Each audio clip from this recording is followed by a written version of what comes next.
Hello guys, this is CodeNCode and this is a video editorial for the problem point location test taken from CSES. And the problem is from geometric category, okay, geometric algorithms category. The problem statement is very simple. You are given a line which passes through 2 points P1 and P2 which have coordinates x1, y1 and x2, y2 respectively. Then you are also given a third point, that is P3 with coordinates x3 and y3. You have to find whether the third point is on the left or on the right or on the same line when viewed from P1 to P2. Okay, so if I explain this through an example, here it is. Suppose these two were P1 and P2. Here you see this is on the left of P1 P2 line, right? You have to view from P1 to P2. If you see here, this is on the left hand side, okay, and this is on the right hand side. So in this case, as you can see, this forms a counterclockwise orientation, right? We have already seen how to check the orientation of the point. So when the orientation of the points P1, P2, P3 is counterclockwise, you have to print left. If the orientation of the points P1, P2, P3 is clockwise, you have to print right. If the orientation of these 3 points is actually collinear, you have to print touch. Okay, so let's go ahead and see the solution of this problem.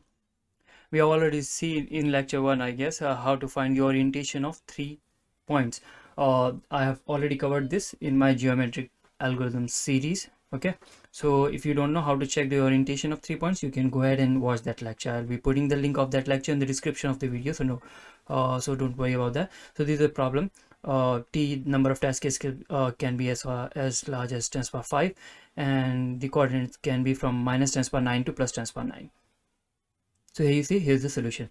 x1, y1, x2, y2, x3, y3, all of 3 points, reading all of those points and then printing from the result array.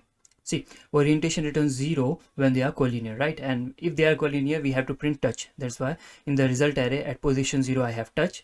Orientation is 1 when they are clockwise, that means right, and that's why at position 1 I have right, at position 2 left, because position orientation when it returns to 2, that means it is anti-clockwise. So if it returns anti-clockwise, I have to print left, right? And that's why at position 2 in the result array of string I have left. So simply calling the orientation function and printing the result from the result array. I'll be providing the solution in the the link to this solution in the description of the video. So yeah, if you have any doubt, you can ask in the comment section. So this was all for this lecture. Thank you guys for watching, and till the next video drops, keep coding. Thank you.